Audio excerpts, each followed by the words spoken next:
And then when I was doing Forza and helping build up that team and lead that franchise, after about a year working on internal development, because I'd been in publishing before and always worked with, whether it was guys in Australia or guys in Liverpool or guys in Mercer Island and Seattle.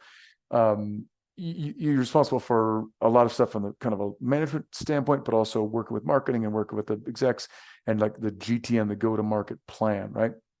But when I had my own internal team, it was 100% focused on.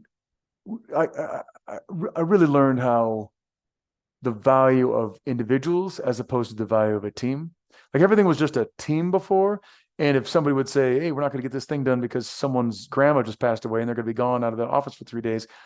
When I was on the publishing side, this is maybe a bad thing to admit, but I was kind of like, okay, whatever. Don't tell me about the labor pains. Just show me the damn baby. It's just the ruthlessness of what you are about. Like, we got to get this game done. And at the highest possible quality. When you have an internal team, like you lose a guy for 3 days or woman, whatever, lose a developer for 3 days, you got to worry about, okay, how do we juggle? But then you're also like, okay, is this person okay? Right? My team is one person. Now, of course, it's a lot more than one person, but you care about people on an individual level. Then on the publishing side, your job is just very different, and you got to think about things at a larger picture. So that was the biggest thing that I learned on Forza. And I felt bad after the first year of working and really understanding, getting down to the nuts and bolts, as opposed to the kind of bringing a product to market kind of standpoint.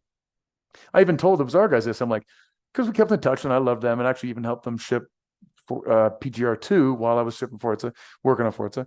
I was like, oh my gosh, I wish I'd actually shipped an internal game before I worked with you guys. I would not have asked so many dumb questions, right? Some of the questions were smart. A lot of the questions were dumb, and they're just looking at each other like, of course we're going to do that. Why would we not do that? Why would you even ask that? I'm like, okay, sounds good. I'm just running off to do all my stuff to make sure that we're getting to market. So anyway, digress. Boring game development, but fun, all fun experiences. Very, very stressful at times, but met a lot of good people and worked with a lot of great people. And I am nothing without the people that I have worked with. I have learned so much from them.